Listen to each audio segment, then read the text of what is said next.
What's going on, guys? Cody from Motorcycle MD. Welcome to another video. In this one, we'll be talking about balancing a wheel.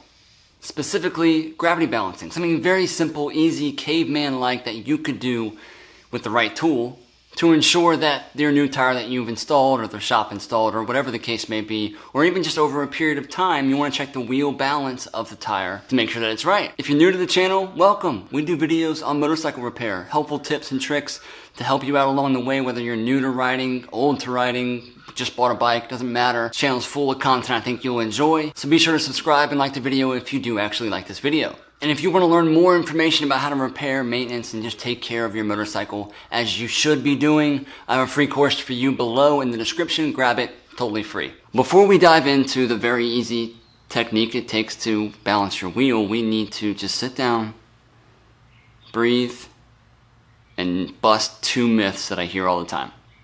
First one being balance dot. Balance dot is a helpful thing for technicians or someone who is installing the tire. Can a tire be balanced with the balance dot not on the valve stem? Absolutely.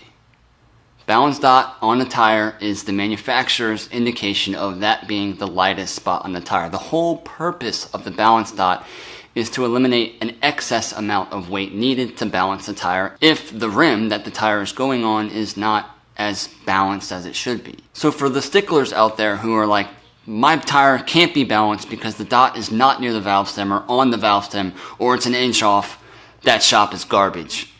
It's false. Okay, you can totally balance a tire with the dot wherever you want it to be. I would put it in the hands of the technician who does install that tire with the balance dot off of where we would like it to be, near the valve stem, and then you get the tire back and there's tons of weight on it. Could they have eliminated most of that weight by getting the balance dot on the tire near the valve stem? Probably. Or the rim is junk and the tire is very, very cheap and they have an extremely heavy spot elsewhere on the tire that they're not telling you about. And yes, I do see it often with cheap brand tires, let's say Kenda or some Shinkos or IRCs or those brands, sorry to call you guys out, they sell a very low market price tire. Great cruiser tire, sometimes they last a long time, sometimes they don't. Sometimes they do all kinds of weird stuff once they're installed. But I have found on many tires and many brands that we install on rims, balancing is more difficult or they need more weight. If I were just to put a little bit better tire on there, Bridgestone, Dunlop, Pirelli, Michelin, all those other brands that are higher up in the price that do just balance out easier or may not require any weight at all. Okay, that's myth one. Myth number two. An imbalanced tire can cause the bike to track left or right. That's a huge gray area. Most cases, if there is an imbalanced tire that is noticeably out of balance, can be one of the symptoms that can cause a handlebar or a wobble or a shake in the handlebars as you're riding. There are other factors that cause that. The way the tire wore, cupping on one side versus the other, bearings, loose parts, bad fork installation, misaligned stuff. Many things can come to handlebar wobble, but one of the things is balancing. When it comes to the bike tracking one way or the other, you take your hands off the handlebars and it starts to pull to one side, that's typically not a balance issue. Nor is it even maybe an issue. There are some bikes, geometrically, the way that they are designed and the handlebars and the rake and all of these things that come into play and everything's trued up and nice, you can take your hands off the handlebars. Is it a dumb thing to do? Absolutely. One of the number one customer concerns that we hear about, that I hear about, either at the shop or through the internet, is a complaint that people have that my handlebars shake. My handlebars shake. Okay, so how are you riding? Well, you know, when I take my hands off the handlebars shake. It shouldn't be doing that. Well, there's a huge argument when it comes to that. Could it be a problem with the alignment or the parts or the tire or all of the materials that are allowing this bike to track straight? Yes, there could be a problem.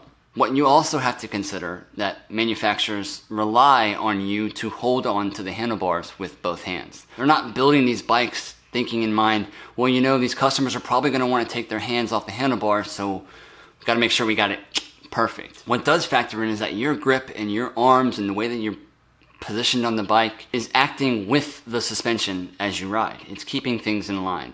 It's keeping vibration down. There's a lot of things going on with you just holding onto the handlebars.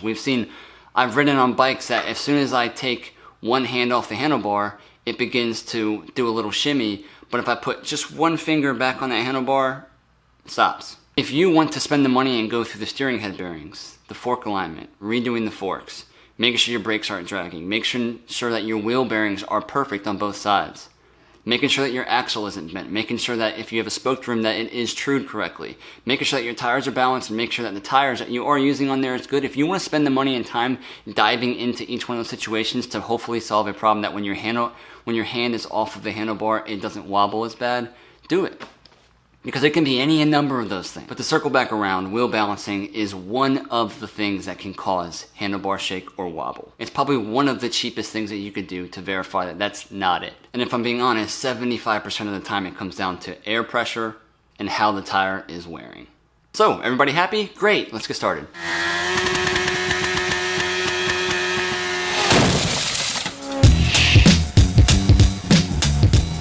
So, pretty cheap, basic little platform. I use it for truing wheels, and you can use it to gravity balance a tire. This is what we use at the shop. Not this specific one, but the exact same principle. We have a wheel stand that has ball bearings and holders right here. We have an axle. This one's pretty cool because it's adjustable, and you can kind of do a lot of different size wheel bearings. Other times at work we'll use the actual axle that runs through the tire in some cases, but this is really helpful because it has two locking pins right here, little Allen heads that you can loosen up and adjust this accordingly. But gravity balancing a tire, we're going to let gravity do its job. It's the key thing. The one thing that you can't argue with is that gravity is not stopping. Unless we get off this earth, gravity is never going to stop. So we can always count on it to pull whatever is heaviest down towards the ground. That's the key thing. The heaviest part of the rim will always angle towards the ground as long as your rollers are good, as long as your axle or whatever you're using, your spindle is not bent, and your wheel bearings are good. The heaviest part will always fall towards the ground. And that's what we'll base our entire measurement off of. So what I'll do is I'll loosen up these locking parts. And we'll grab one end, put this end towards it, allow it to center itself on there. Okay, that looks pretty centered down the line to me. Both ends, this end and the other end, are equal parts, I'd say. So what I'll do is I'll take this back off. I'll just go ahead and lock this section down. Doesn't take a lot. Okay, then we'll take this end, feed it in, push it all the way in with our hand. I will say it's a little off. It's not as even as I thought it was. Let me back this off again. Okay, I'll lock it down. Okay. Push this all the way in. We have free movement, no resistance. It's not going up against the seal or anything. Just using your thumb, I kind of press up against it real tight. Lock that down. And now that can free spin on the rim. Now right now this has a wheel weight right towards the valve stem. Go ahead and pop that off. You do want to do this with the tire fully seated and installed and pumped up. We'll rest this on our machine. And then we'll wait.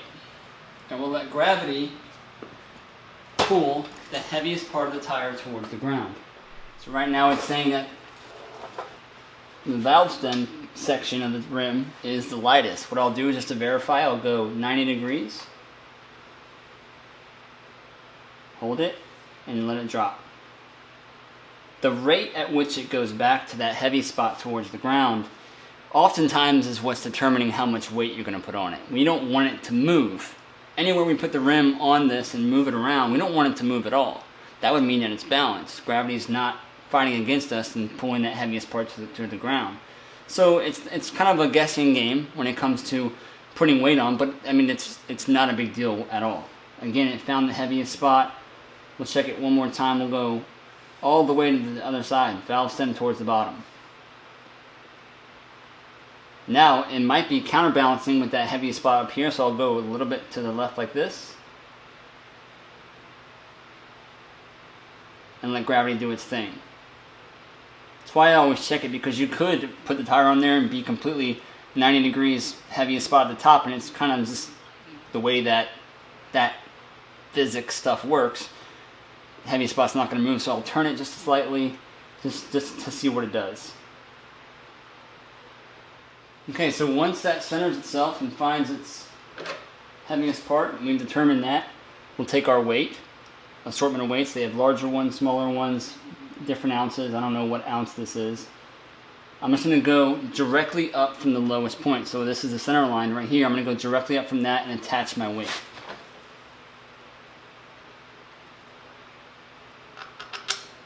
Okay, once we do that, we'll take our wheel, spin it 90 degrees. Now our heaviest spot should be over here. This is our lightest spot. We'll let it go.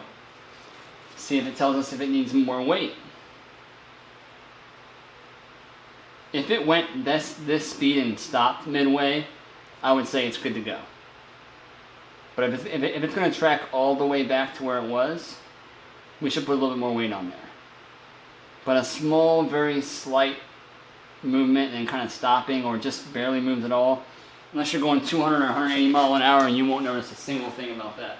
Alright, so I have a little bit heavier weight. You can see a little bit of a difference. Take this heavier weight, do the exact same thing. Looks like it was right on this, by this valve stem. Put that back up against there. Same thing. Spin it 90. Let it go. And it's not moving at all.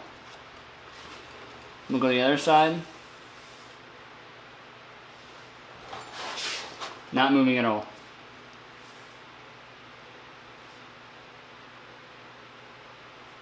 That is as close to a perfect balance as you can possibly get. Nothing is altering the gravity. That's exactly where it needs to be. Okay?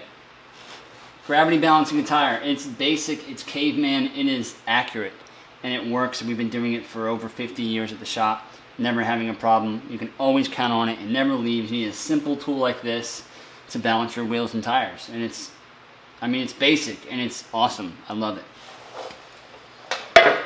Alright guys, nothing to it. Hope that made sense for you. If you enjoyed the video, like it, comment below, subscribe to the channel. And again, if you want more helpful videos on how to maintenance and take care of your bike, brakes, suspension, electrical, all these different things that you can be doing to help make sure that you are maintaining the parts that you are riding on top of, in the description below is a link to a free course that me and my buddy Matt from How to Motorcycle Repair put together for you. 40 plus videos, totally free. Join in, check it out, enjoy, use it, apply it, and ride safe. See you guys next time. Cody from Motorcycle MD bringing you guys some quality tips and tricks for your next build or your daily rider. See you next time. Later.